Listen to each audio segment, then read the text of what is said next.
National investigation agency (NIA) द्वारा शुक्रवार को बेंगलुरु के रामेश्वरम कैफे ब्लास्ट केस में 2 वांटेड अक्यूज्ड के खिलाफ 10 लाख रुपये का इनाम घोषित किया गया है। 2 आरोपी के नाम अब्दुल मतीन अहमद ताहा और मुसाविर हुसैन शाजिब हैं। एनआईए के आधिकारिक एक्स हैंडल पर एक पोस्ट में जांच एजेंसी ने फरार आरोपियों की तस्वीरें प्रसारित कीं और कहा, जो कोई भी आरोपी व्यक्तियों की गिरफ्तारी के लिए कोई भी जानकारी प्रदान करेगा, उसे पुरस्कृत किया जाएगा। पोस्ट में यह भी बताया गया है कि सूचना देने वाले की पहचान गुप्त रखी जाएगी। एनआईए के मुताबिक रामेश्वरम ब्लास्ट के 30 वर्षीय आरोपी अब्दुल मतीन अहमद ताहा का रंग गेहुआ है और उसका शरीर मध्यम बनावट का है। वह अन्य कल्पित हिंदू नामों में विघ्नेश डी और सुमित सहित कई उपनामों का उपयोग करता है। एजेंसी ने यह भी कहा कि ताहा की ऊंचाई लगभग 5 फीट 5 इंच है। आरोपी सामने से केशहीन है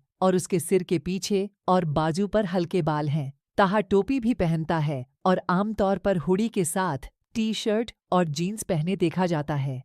एनआईए ने कहा कि ताहा पहचान छिपाने के लिए हिंदू आइडेंटिटी डॉक्यूमेंट्स, विघ्नेश के नाम पर जाली आधार और अन्य समान जाली आईडी डॉक्यूमेंट्स का उपयोग कर रहा है।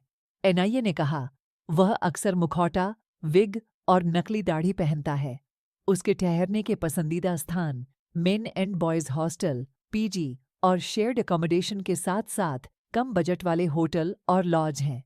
एनआईए ने कहा कि 30 वर्षीय मुसाविर हुसैन शाजिब का रंग गोरा है और उसका मस्कुलर शरीर है। उनकी हाइट लगभग 6 फीट 2 इंच है। एनआईए के मुताबिक शाजिब के बाल काले और स्ट्रैट हैं। एनआईए ने कहा कि शाजिब पहचान छुपाने के लिए मोहम्मद जुनेद सईद के नाम पर जाली ड्राइविंग लाइसेंस और इसी तरह के अन्य जाली आईडी डॉक्यूमेंट्स का इस्तेमाल कर रहा है। एजेंसी ने यह भी कहा कि वह जीन्स, टी-शर्ट और शर्ट के साथ-साथ ब्लैक स्मार्ट वॉच पहनना पसंद करता है। शाजिब मास्क, विग और नकली दाढ़ी पहने नजर आ रहा है। एनआईए ने कहा, आरोपी रहने के लिए main and boys hostel, PG और शेयर्ड अकोमोडाटों, कम बजट वाले होटल और लॉज को प्राथमिकता देता है।